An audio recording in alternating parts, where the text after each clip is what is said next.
I'm posting to Facebook saying I'm so excited to talk to Tino Luna today. Let's go. All of my friends, I have 2,500 and something friends. Tino, they Wow. like I know them all. They were at my wedding. My wedding was in Mexico City. They were there. So yeah. Gee. No. None of those things are true, William. Tino, great to see you, man. We know each other, but I'm excited to learn your story because the way that I understand it, and I don't know the deep background at all, so I'm excited to dive in. But the way that I understand it is that you got your start in the wholesale business and you just kind of pivoted and transitioned into still doing wholesale, right? But doing a whole bunch of interesting and unique things to stay relevant in hyper competitive business. You're in Phoenix, so we're both in Phoenix, right? That's how we know each other. Yeah. So tell me the story of Tina. How long you've been in town and all the above.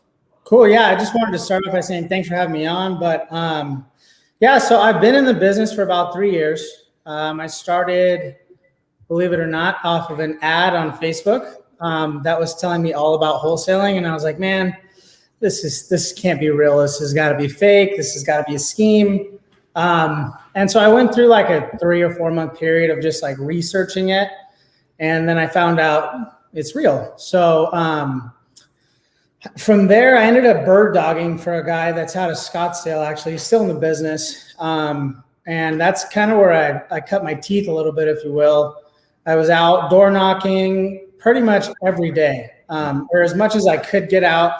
I was a full-time nurse before the business. So, oh, wow, I didn't know that. Yeah. So I would work 3 12s and I would always try and bulk those 12-hour days, like 3 in a row, so I could get 4 days off. So I'd go out and I'd door knock, and I did that for probably like 5 or 6 months. Locked up a few contracts, but we never closed on any of them. So, and under this bird dog, so like I'm understanding that. So you're looking to learn the business. You don't know very much, but you have a mentor. Or, you're someone that if you were able, it says, back in the day, it wasn't mentoring like that. It's just like you get out there and start knocking on doors and let me know when you got a deal, right? So exactly, yeah. He puts you through that process, and then what was next? So, and then from there, I ended up going and working for another guy, actually working on the phones, understanding the dialing system and like perfecting the skills of sales. And I was with him for about another 6 months. And then I ended up getting with one of the bigger guys in Phoenix. And I helped build out basically the whole sales side of that company. Ended up bringing on like 7. At one time, we had about 7 junior acquisition guys. And I did that for a whole year. We did a ton of deals together. I made some good money. That was the first time I had made any money in the business. So I went about 18 months without making any money. And then I worked for that big wholesaler here in Phoenix for about a year, made good money. And then I decided at that point, it was time to kind of spread my wings and go out and do my own thing.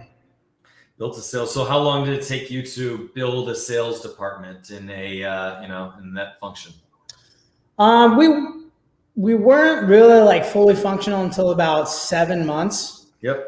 At first it was essentially, we had a couple VAs that would input leads into Podio. I would nurture those leads and also close those leads. And then we added one other guy. And then from there, it kind of blew up, to be honest with you. We had a ton of leads flying in and a lot of guys to train. And so it was definitely a great experience because I learned a ton as far as being able to close, right? So there's 2 different ways of sales, I guess. There's some people that are natural, but there is an actual sales process that I feel like a lot of people still have to learn to really be efficient at sales. And that year allowed me to learn that process. That's awesome. So I'm taking more notes than I would normally take because I'm in the process of building a sales team. And so we're trying to figure out how to blend, I have a call center in Guadalajara. We got 160 full-time callers in Guadalajara, Mexico. And so we're not in the real estate vertical at all. And so we're interested in trying to figure out how to make a couple other things work. So offline at some point in the near future, I'd like to talk to you about building a sales department, but so that's got to be that helped you kind of see the version of scale, right? Everybody wants to, when am I going to be able to scale? Well, first you got to do your deal. and then you got to do another one. Yes. and then like, give it yourself a couple of years and maybe you can consider that type of a word, and then it won't even be a word anymore, right? So you experience scale on someone's back. You experience how to build a machine with someone else's spend, and that's what I wanted to draw out for the people that are listening. A lot of people that are talking to us are newer to the business, and they're trying to figure out what to do. And it's important to know that there's so many different ways to begin in the business. But if I had to do my real estate career over, I was offered an internship at a commercial development company in Chicago, and I would have taken that, because my biggest struggle today even is that I don't know how to run a big company. And so when I only understand like how to do a small team and like do this thing in a small way. And so that's my biggest, like my own ceiling, is trying to figure out how to do those things, Yeah, it's definitely hard. I like to keep it pretty lean. Like even when we were when I was with that wholesaler, the 7 guys that we had, it was still considered lean. Like we were only in a couple markets. We were in Phoenix, Georgia, and Florida. Those were the big 3 markets that we were hitting. And, but yeah, it was a great learning experience, and exactly right. I learned the ins and outs of the business completely on someone else's dime, essentially. So it was a great learning process for me, but I think at the end of the day, everybody gets into this business for the freedom. I want to get into it for the freedom of my time. Yeah, that's a good point. Totally agree. So you became a wholesaler through working with other people, learning the business from other people. You, how many years was it, start to finish, where you were able to spread your wings and fly? 2 years, 2 years and 3 months. So that's one thing. And speaking to the newer wholesalers or somebody that's looking to get into the business, I would definitely, if I started all over again, I would have went directly to the biggest person that I could get in front of, like that's doing deals. And I would say, hey man, I will work for free for you. I just want to learn the business. That's my goal. I'll do whatever it takes to learn the business. That's right. Because that cuts your curve a lot. And there's a lot of people that say they're doing the business and they're just not doing it at a high level. So definitely like vet who you're going to go work for. Yes. And that saves a lot of time. You get to learn on somebody else's time. Totally agree. That's great advice. And I know that this conversation is going to be, it's certainly for the people that are aspiring to be more than wholesalers, because Tino and I both are doing more than wholesaling. And are you actively wholesaling right now? So we are. We're on a smaller scale of wholesaling. Like we typically only do like 4 to 6 wholesale deals a month. Okay. Bigger than me. So yeah. All right. Go ahead. We've transitioned really, for me, into flipping. So I went on my own in January. The first 2 months we did wholesale only. And then at the end of in the middle of March, we closed on our first property. And we're to the point where we have 21 properties in escrow. We have 10 active flips in Arizona, and then 2 active flips in California. So that's definitely like our major focus right now, is just turning and burning as many houses as we can get. Yeah, good for you. Who's in California that manages the fix and flips? A really good buddy of mine. I knew him through baseball. So I played baseball in college and then a little bit post-college. But his name's Cameron Baronic. He's a really great friend of mine. And he has the time to project manage. And we've built up some, not only just our money, but private money and stuff like that. So we're able to invest out there and not have to be so hands-on with the project. Yep. Which is a blessing. That's amazing. Raising money, that's the next kind of a thing. So you raised some money. How much money did you raise at the beginning, and how much money have you raised, or do you keep active now? So in the beginning, honestly, we just had one investor. And Family?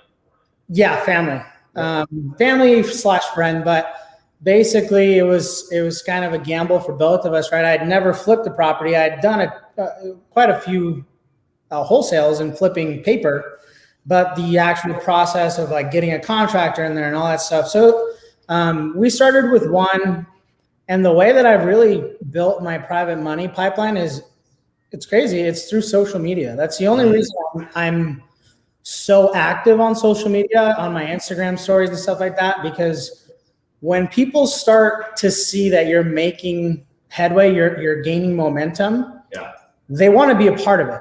And so I always keep on my story, hey, this is a new flip that we just acquired. And then I'll do a walkthrough of it, going through demo phase. And it's funny, like people just start reaching out like, hey man, I have 20, 30, 40, $50,000 sitting in an account that's not making any money or very little. If I invest with you and become a partner, what's the return look like? And at that point, it's just a simple conversation. Absolutely. That's great. And so how long do you keep the money typically for? What is the structure? So there's two different ways. I stay away from the second way. I'll tell you the first. The first way, we tie everybody to title. We give them a promissory note that's recorded with title, and we do it project by project basis because we're more secure that way, just because we've only been doing this really at a high level for about 8 months. Yeah. Yep.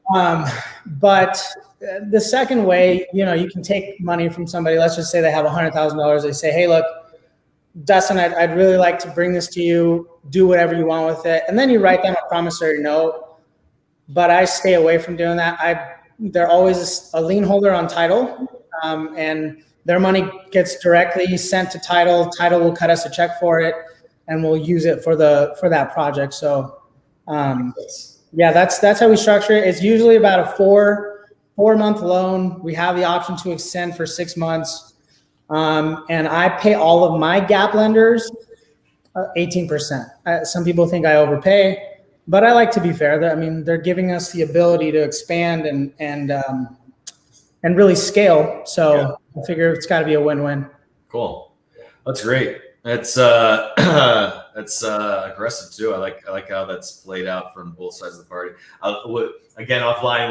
I'll tell you. So Tino approached it that way, and so the way that I have approached the business of fixing and flipping is that fixing and flipping houses is a pain in the ass, right? So in Arizona right now, it is a good idea to fix and flip houses compared to wholesaling houses, because in that 4-month period, 5-month period, however long it takes you to get in and out of that transaction, your property's worth $15,000 more. Hey, so it makes you feel like you're really, really good at fixing and flipping houses, Exactly. And so there's multiple sides of that strategy of what Tino's doing there. And now the other side of that strategy. So what we do is we have started with the principle of, we don't want to sell these houses. If I have to fix and flip a house, then I want to roll that capability to make money into the next project without paying taxes.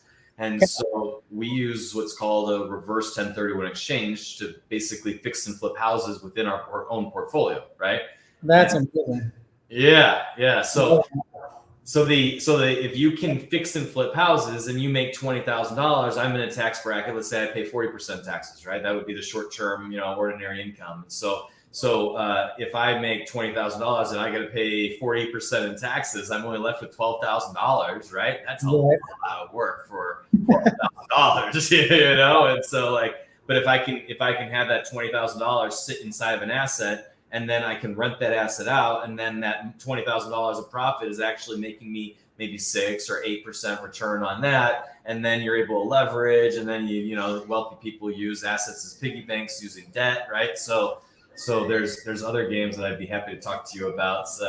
Not in this call, it goes in the weeds a little bit, but I'd be happy to talk to you about some of those other strategies.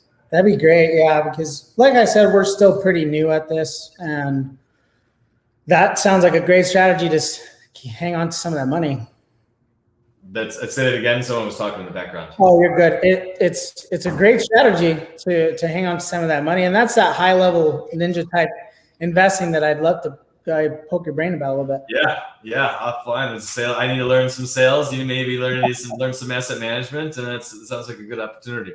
So then, fixing and flipping houses, we walked through that you're good at finding these houses. You became a wholesaler first, right? So now you're gonna use your talents as a wholesaler to hold on to some of these houses a little bit longer, right? And so you're gonna increase your wholesale margin to a fix and flip margin, and that's all great.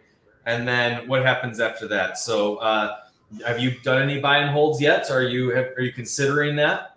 So my first buy and hold is actually a property in Georgia. Yeah. That I picked up on Creative Finance. So I bought it sub 2.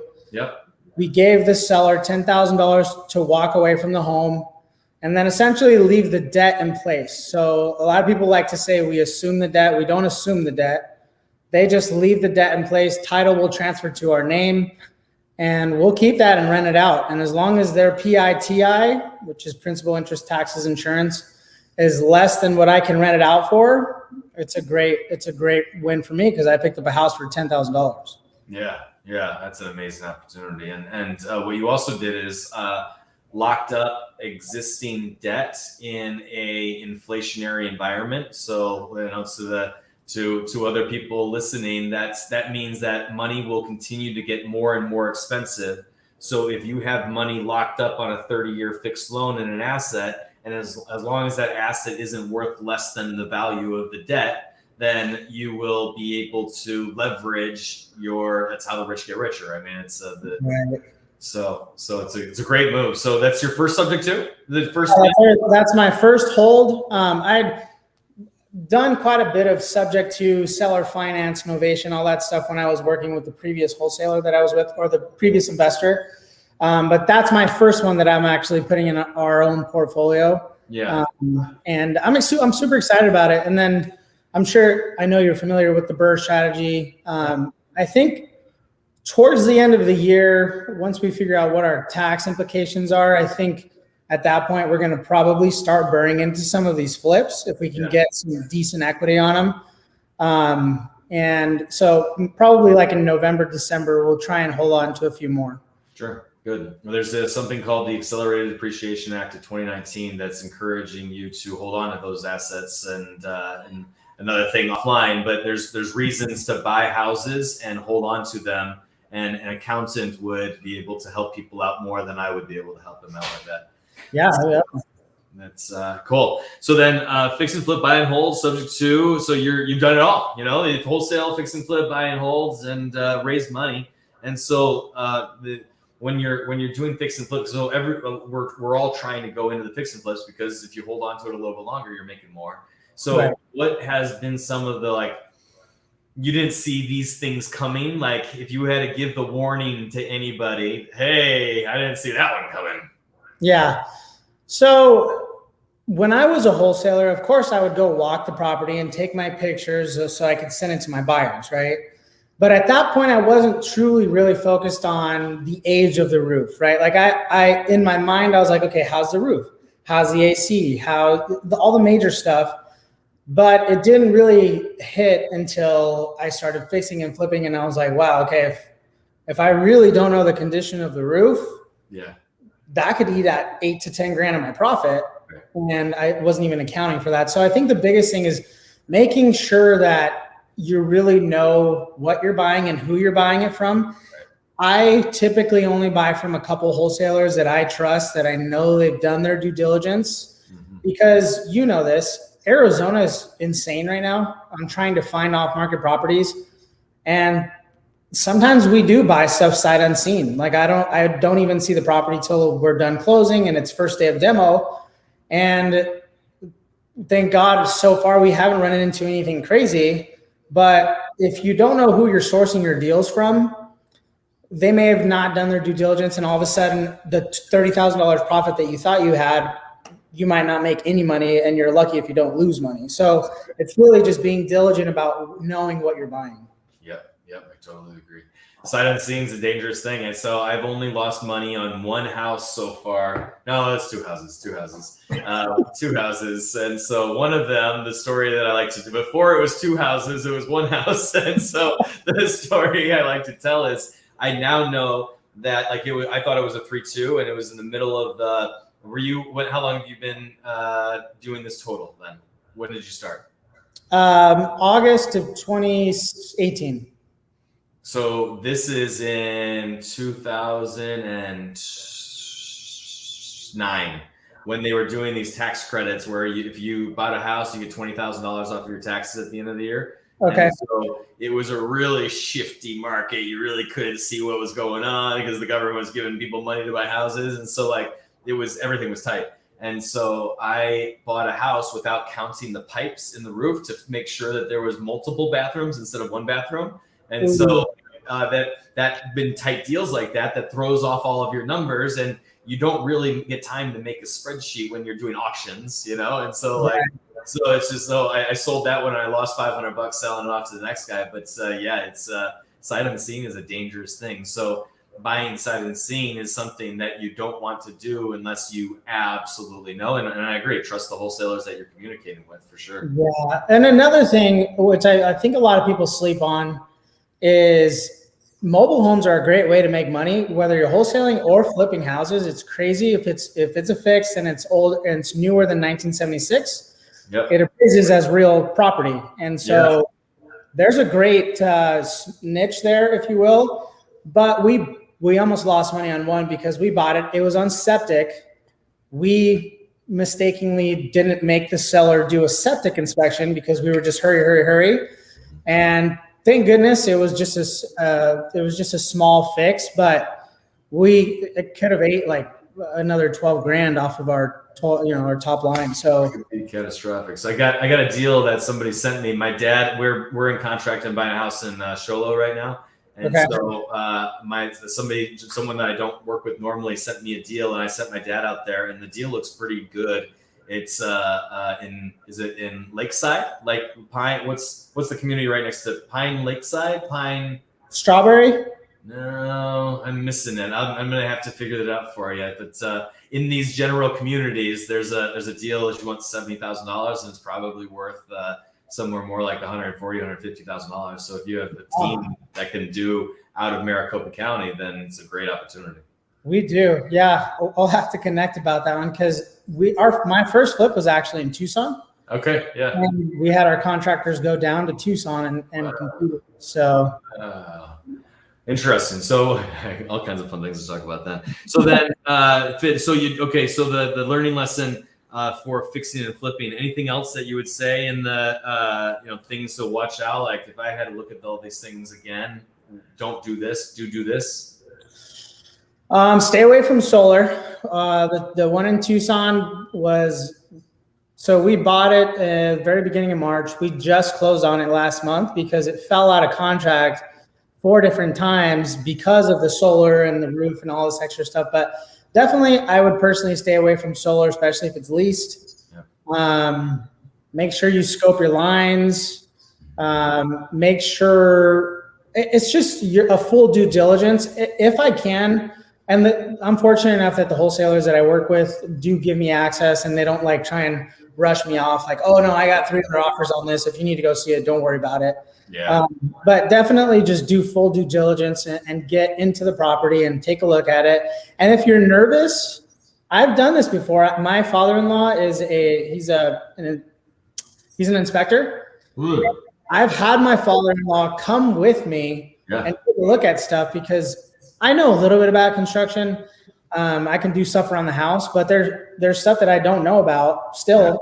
And he can tell me, hey, this is going to be really expensive. You should stay away from this. Yeah, exactly. If you have the knowledge, definitely lean on somebody and ask them if they can help you. For sure. There's contractors that are going to tell you a story that you should not believe, right? And so also in Phoenix, just for your reference, I have a contractor that has 70 full-time employees. So he has the capability to give you a full-blown estimate inside of 24 hours. And so if that's ever of any interest to you, I have that. And then having labor right now in this market is a really difficult thing for other contractors, especially relying on subs that can't rely on their own labor. And so if you ever need resources on that line, we got that too. That'd be awesome. So just full transparency, I have 2 houses that we've closed on. We're paying hard money on. that are sitting vacant, empty. There's no construction on them because it's so hard to find crews right now. Yeah. Well, we had crews lined up on it, and they ended up falling through. So we're just trying to rush on some of these projects to get our people out to the next project. I got a great introduction for you then. Okay, sweet. So then, all right, cool. Fixing and flipping houses, do the due diligence. You mentioned scoping it, and what was the other thing? I don't remember what the other thing was. You said. Scoping it. It's just really a full due diligence. I think that's what you said. Like full due diligence. Roof. No solar. Make sure look at the air conditioner, look at the roof, and then scope the line. I wanted to make sure that everybody understood what that means. In Arizona, everywhere across the United States of America, plants get inside of the sewage lines, and people abuse their houses, especially if there's a tenant in there. And so you'll want to send a scope down the sewer line to actually physically use the camera to look around the walls and make sure that everything is intact and there's no major breakages or leaks. Because Tino, how bad have you gotten screwed? Or have you gotten screwed by not scoping? Yeah, but I know a few guys that have gotten pretty screwed. That's actually why we do it now, because I'm sure you know them, Soul Pod, Jim Montero, Templeton Walker. Yeah, they've been helping me tremendously because they've been flipping at a high level for so long, and that was one of the things that they mentioned the first conversation we had. Make sure you scope your lines because that's an expensive fix if you don't. Yeah, the worst one for me is $12,000. So if you have the line in the middle of the house and it's broken inside below the house, then if you didn't scope the line before you started the fix and flipping, you're blowing up those floors. So all of your brand new carpet, all of your brand new tiles. Sometimes you got to take out the cabinet. Sometimes you got to take out the quartz. So yes. Cool. That's fix and flip. So and then we were going to talk about creative finance and alternative offers. So we kind of talked about it briefly, and so you mentioned that you actually take down the title. You take title. Any other things that you would, when someone's looking at, all right, I have a deal, what is my highest and best opportunity on this deal? Anything else on the creative finance side that you would suggest? No, I think it's a great wealth builder for relatively cheap. I think so. For us, there is a dangerous side to knowing creative finance at a high level, and that's you can use it as a crutch, and you don't go through the full sales process. I had about a month or two where I was, I approach everything first as a wholesale. Everything's wholesale. And then it falls into, okay, is it a creative bucket? Is it now a fix and flip bucket? But as soon as the prospect would say, well, no, I'm looking for whatever ARV is, let's just say it was 180. They say, I'm looking for 180. Mm-hmm. I'd say, okay, well, I can give you 180 potentially. Would you be willing to give me terms?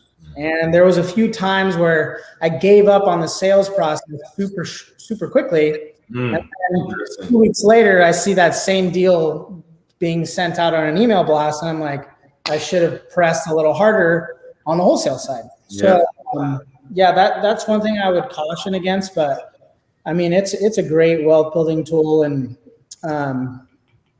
learning it, especially if the market does at whatever point shift. Yeah, it'd be a great tool to use. Completely agree. Yeah, that's interesting. So how did you solve that problem? Like what in the future, how do you make sure you don't give up the wholesale deal until you pivot to the I try and take it a full process, a full sales process. So typically I'm not bringing up terms or anything creative until it's like a fourth or fifth call. So I'm really aggressively going after that cash offer, and in the sales process, my whole goal is to get their price point. And especially in Phoenix, the moment, my personal opinion, the moment you give your offer to the prospect, you're going to lose that lead pretty quickly, because there's so many people calling here that I give you an offer of 180. They're going to take that and they're going to shop and say, hey, this guy's going to give me 180. If you give me 185, you've got a deal. Right. So, that's the biggest. So how do you not? So you have to get to the house, or how do you not give the offer? You just keep on mirroring. What are you doing? Yeah, it's a lot of mirroring, matching, restating, but basically, it comes down to me telling them. And I do a lot of my sales in stories. So sometimes sales and stories. Yeah. Okay. So if I've been asking a guy for his price for a long time, maybe 4 or 5 times, and he's almost getting irritated, he'll say, well, just give me a price. And I'll say, look, I can give you a price, but I got a feeling you're going to be my next Bob. And he'll be like, what do you mean, Bob? Well, 2 months ago, I gave Bob a price, and I've been calling and calling and calling, and Bob won't return my calls. And I found out that he's in contract with somebody else, and he essentially shopped me. So I have a bad feeling that you're going to be my next Bob. So why don't we just start with your number, and we can figure out if we're close. And if we're close, great. If we're a good match, great. If we're not, no big deal, no harm. Yeah. Right. So I try and sell him stories, or I just hit him with this. It depends on the personality I'm talking to, or I just hit him straight up like, hey, look, I'm an investor. This is how I make a living. Yep. In a perfect world, to be honest with you, I'd love to pay $0 for this home. So why don't we start with your number? Even if it's astronomically high, at least I can try and work my way up to your number versus you working your way down to my number, because I know you're not going to like it.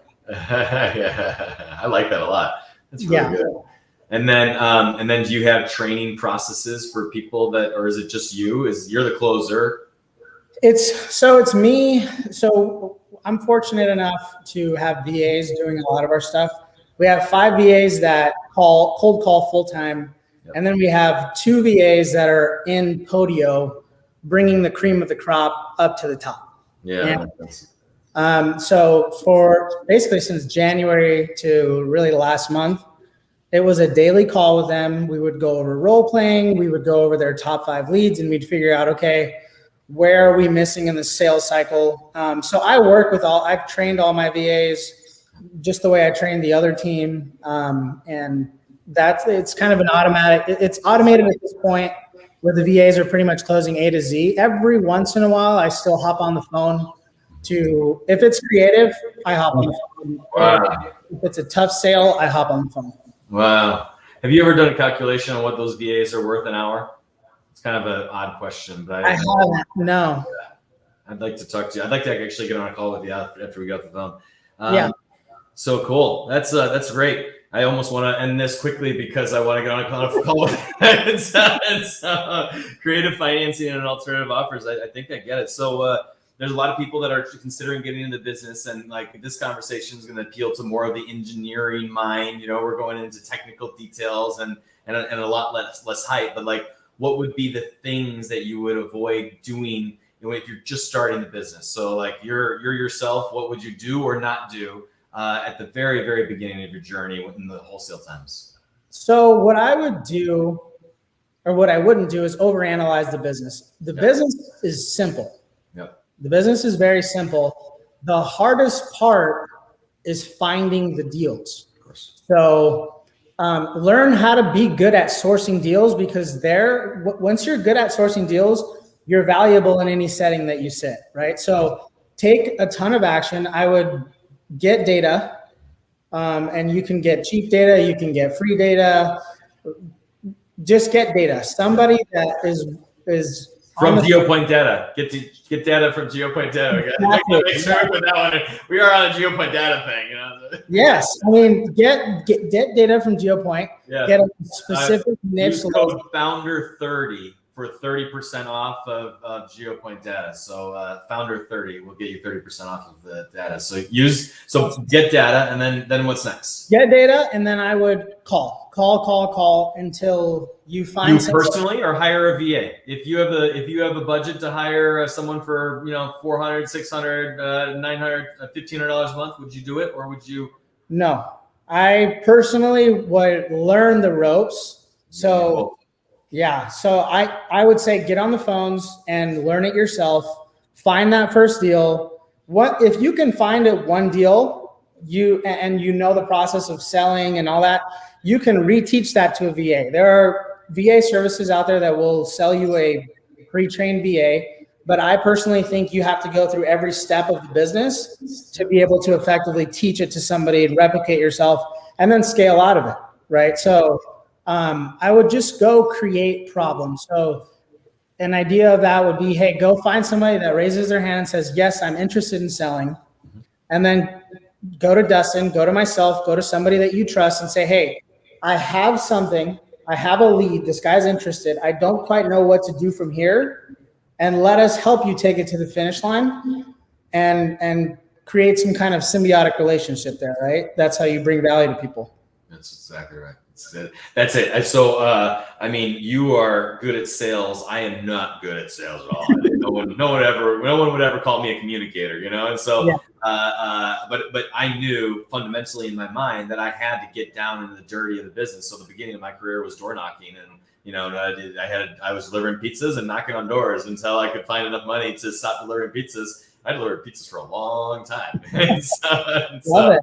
Yeah, you gotta start. You gotta understand what's going on and the human emotion to connect with a homeowner who cares very, very much about the money in their house. And if you don't understand that connection, then you're not going to be able to teach that to the VA. You're not going to be able to understand how to close a contract. And there's a guy in me and Tino's market called, his name is Russell Shaw, and his line is, if you're not good at getting listing appointments closed, go on more listing appointments, right? And so like you use someone else's money to get on a whole bunch of listing appointments in order to figure out how to make sure that you knew how to close. Then it becomes way, way easier, where you could probably accelerate that process a little bit, but you got to understand the fundamental of any business if you're going to go into any business. Right. You can't skip that process. You just can't. Right. Cool. Well, that was a great closing comments. Anything else that you'd like to add? No, I really appreciate you having me on here. Have really had a lot of fun, and I'm excited to start chatting about some of this other stuff. And, yeah, I'm gonna actually call you right now, and so I appreciate you coming on. And it's a great thing to be able to go to the other side of that business, because that is what I love. The asset management side of the business is really my passion, because a wholesale deal is a transaction in the end, and you're only as good in sales as your next sale, right? Same thing with wholesale. You're only as good as your next wholesale. So my ending comment would be, use this business to build up assets, because you'll be looking backwards 5 years from now, 10 years from now, saying, what the was I doing not buying a couple of these things every once in a while when I could scrape together the money? So give up the partying, give up the cool car, give up the cool shoes, give up I see more man purses in Scottsdale than I've ever seen in my life. So give up, if someone's in a man purses, then give up the man purses and save that, scrape that money for the $10,000 to do all the subject to. And congratulations, man. You've done an amazing thing. Thank you so much. I appreciate you. I'm going to call you right now. Thanks so much, everybody. Founder 30 will get you 30% off of GeoPoint data. Bye, guys.